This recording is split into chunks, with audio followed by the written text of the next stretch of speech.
amiguitos, ¿cómo están? Mi nombre es Judith y yo les voy a hablar sobre la historia de Puerto Rico. Puerto Rico, oficialmente Estado Libre Asociado de Puerto Rico, es un estado no incorporado de los Estados Unidos y uno de los estados libres asociados con estatus de autogobierno de los Estados Unidos de América. Es un archipiélago formado por una isla grande y otras adyacentes más pequeñas, y tiene fronteras al sur con el Mar Caribe, al norte con el Océano Atlántico, al este con el Paso de Virginia, que separa al territorio de las Islas Vírgenes, y al oeste con el Paso Mona, que separa al territorio de la República Dominicana. La capital del país es San Juan de Puerto Rico. Cuando comenzó la colonización europea a los territorios americanos, Puerto Rico no era un territorio muy llamativo, pues sus yacimientos de metales preciosos ya se habían agotado a mediados del siglo XVI. Es por eso que se utiliza principalmente como bastión militar para la defensa de los barcos españoles que navegaban entre España y América. Su población se conformaba por soldados, funcionarios españoles y esclavos fugitivos de plantaciones de islas vecinas. Su producción era local. Se destinaba funcionalmente a la subsistencia familiar. El recurso más abundante era la tierra, sin embargo carecía de mano de obra. En el siglo XIX, gran número de familias españolas procedentes de las colonias continentales que acababan de independizarse, así como familias francesas de la Luisiana y Haití, empezaron a llegar a la isla. El gobierno español les dio tierra y medios para empezar a cultivar. Es por eso que la sociedad puertorriqueña experimentó una transformación muy importante. De ser una economía básicamente de propiedades pequeñas dedicada a la subsistencia, pasó a ser una economía predominante señorial de hacienda de extensión moderada que cultivaban productos de fácil salida. Sin embargo, estos hacendados fueron vinculados estrechamente al liberalismo burgués.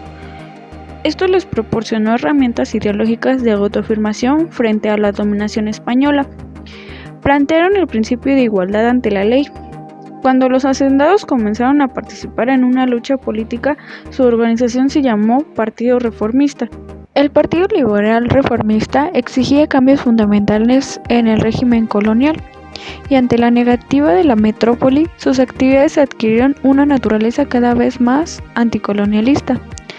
Asimismo, contribuyó a que naciera un sentimiento nacional puertorriqueño, el cual fue en aumento a medida que los hacendados adquirieron dominio social. Es por eso que en noviembre de 1897 España le concede a Puerto Rico un estatuto autonomista. Posteriormente se lleva a cabo unas elecciones en ese país mediante el sufragio masculino para celebrar el amparo de dicho estatuto. Sin embargo, el triunfo de estos hacendados no dura mucho tiempo, pues en 1898 se lleva a cabo una intervención norteamericana. Esta intervención se llevó a cabo cuando la hegemonía social de la clase hacendada estaba establecida, es decir, cuando esta clase acababa de empezar a construir los cimientos de su dominación política en la lucha por una hegemonía global. Sin embargo, el partido de esta clase se había fragmentado por múltiples diferencias. Pero, ¿qué trajo consigo la intervención norteamericana?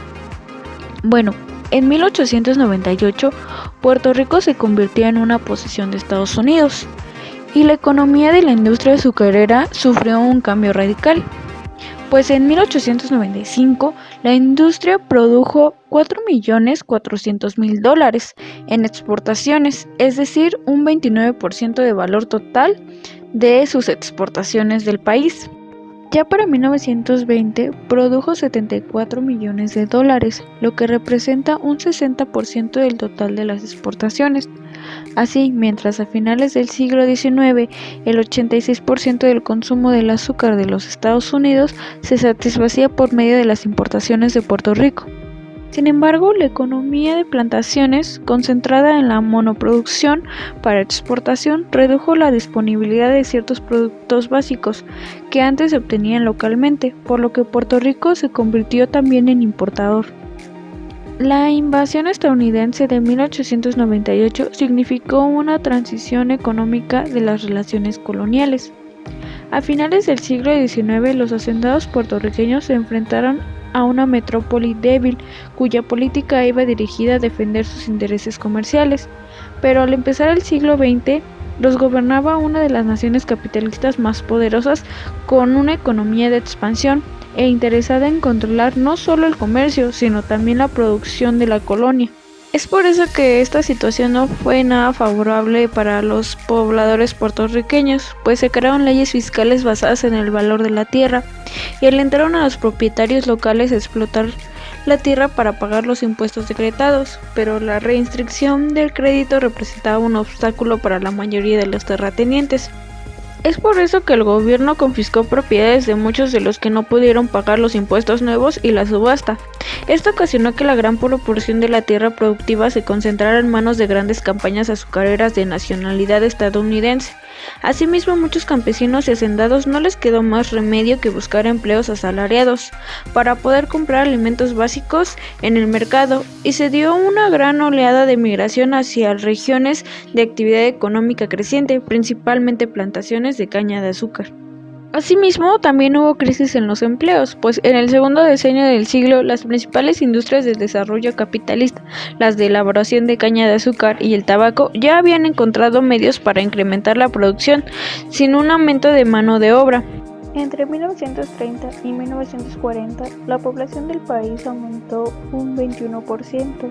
Sin embargo, el empleo solo aumentó el 1.7%. Se consideró que el capitalismo de plantaciones era responsable de la miseria de los trabajadores, la quiebra de los hacendados, la pauperización de los campesinos con pequeñas propiedades, la inestabilidad del empleo, las limitaciones de la participación económica, del creciente sector profesional, así como la corrupción política y la amenaza que pesaba sobre las libertades civiles individuales.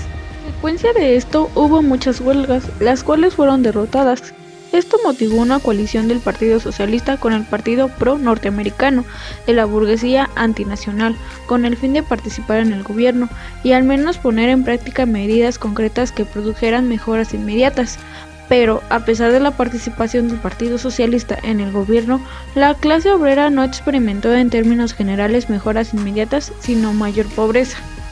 De igual manera, se dio una crisis cultural, pues para 1920 los hacendados ya habían perdido la base estructural de su existencia. Es por eso que se generó una falta de clase capaz de formar algún proyecto ideológico cultural en su lucha por la hegemonía, por lo cual no se pudo crear una identidad nacional.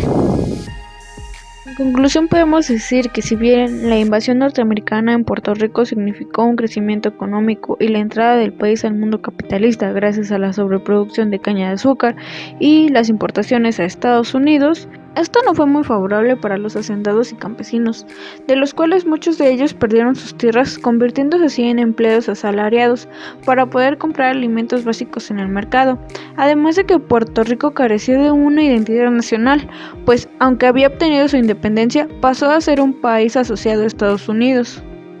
Bueno, yo me despido, espero que les haya gustado el video y les sea de mucha utilidad para el curso.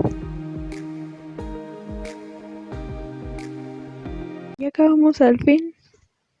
Bueno, yo ya me voy.